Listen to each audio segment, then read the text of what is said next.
జై శ్రీకృష్ణ. అందరికీ నమస్కారం. కృష్ణుడి విగ్రహం ఇంట్లో పెట్టుకుంటే మీ ఇంట్లో ఖచ్చితంగా జరిగేది ఇదే. మీ ఇంట్లో శ్రీకృష్ణుని విగ్రహం లేదా చిత్రపటం ఉందా? అయితే మీకు ఏం జరగబోతుందో ఇప్పుడు మనం ఈ వీడియోలో అయితే పూర్తి వివరంగా తెలుసుకుందాం. అలాగే ఈ వీడియోని చూసే ముందు జై శ్రీకృష్ణ అని చిన్న కామెంట్ చేయండి. మా వీడియోకి లైక్ కొట్టి మా ఛానల్ ని సబ్స్క్రైబ్ చేసుకోండి. మాకు మీ సపోర్ట్ చాలా అవసరం. చాలా మంది ఇళ్లలో బాలకృష్ణుడి ఫోటోలు విగ్రహాలు ఉంటాయి.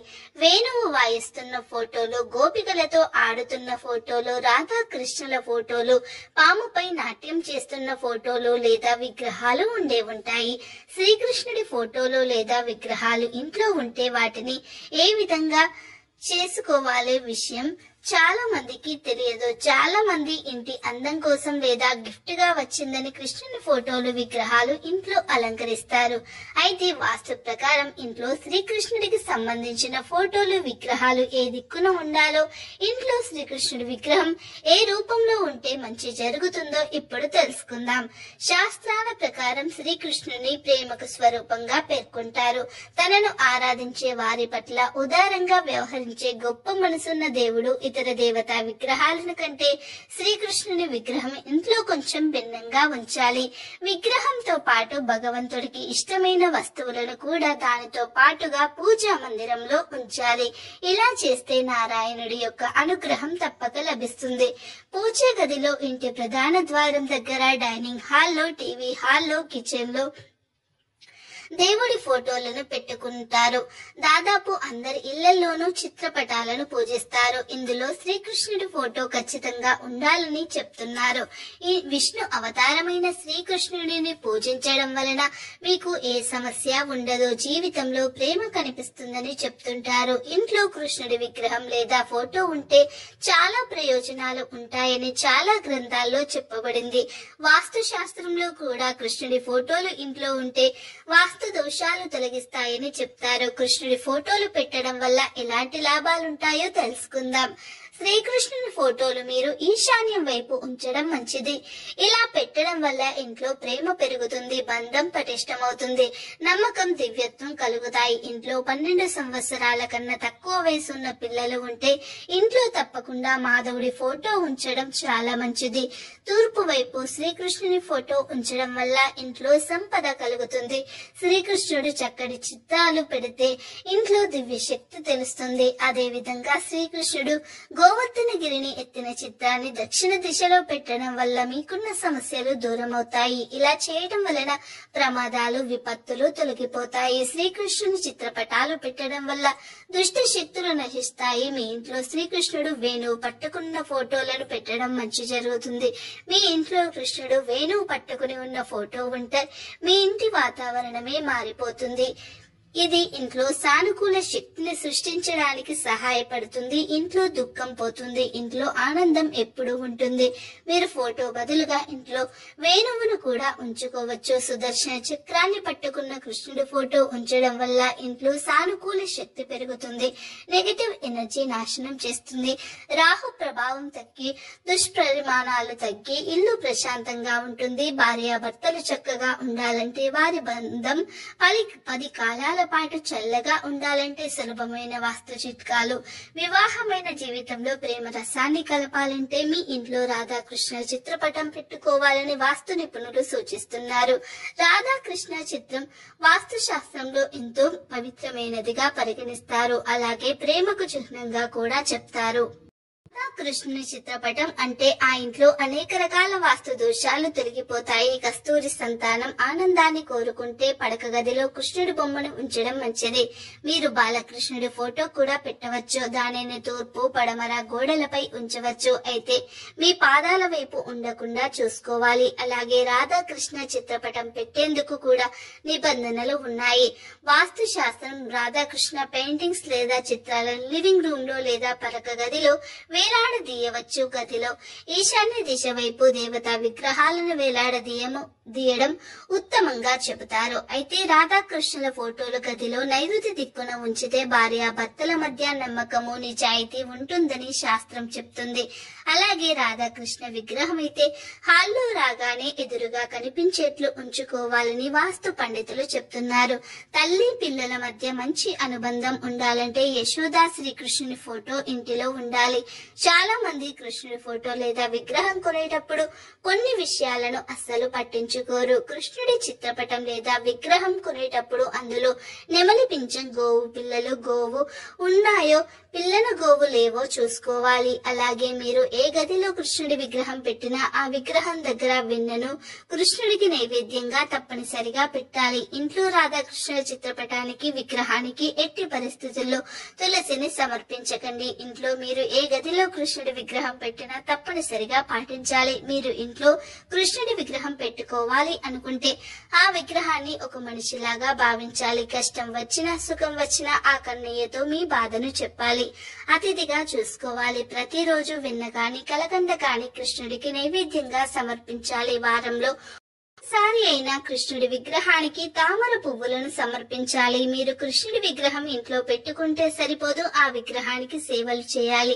దుమ్ము వంటివి పట్టకుండా చూడాలి. ఇంట్లో కృష్ణుడి పటం వల్ల విగ్రహం ఉన్న ఈ నియమాలను తప్పనిసరిగా పాటించాలి. అలాగే వీటితో పాటు ఇంట్లో కొన్ని వస్తువులు విగ్రహాలు పెట్టకూడదు. వీటిని ఉంచడం వల్ల ఇంట్లో సానుకూల శక్తి బయటకు పోతుంది. మరి ఆ వస్తువులు ఏంటో ఇప్పుడు కూడా తెలుసుకుందాం. పూజా గది విడిగా లేని వారు పంచముఖ ఆంజనేయ స్వామి వారి ఫోటోలు పెట్టకూడదు.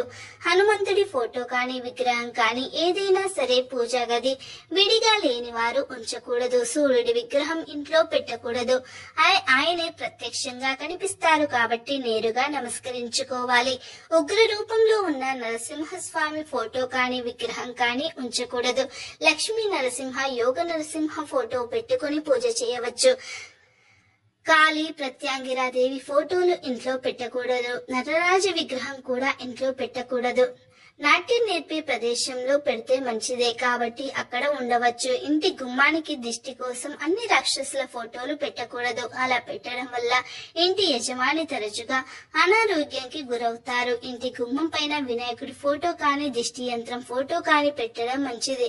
నిత్య పూజలో ఉన్న విగ్రహాలు పాడైపోయినప్పుడు వాటిని పూజా గదిలో నుండి తీసివేసి గుడిలో పెట్టండి లేదా పారే నీటిలో వేయండి. ఇంట్లో పూజించే వినాయకుడి విగ్రహంలో తొండం ఎడమవైపు ఉండాలి. అలాగే విద్యాలయాలు, ఎడ్యుకేషన్ ఇన్స్టిట్యూట్ లో ఉండే వినాయకుడి విగ్రహానికి తొండం కుడి వైపు ఉండాలి.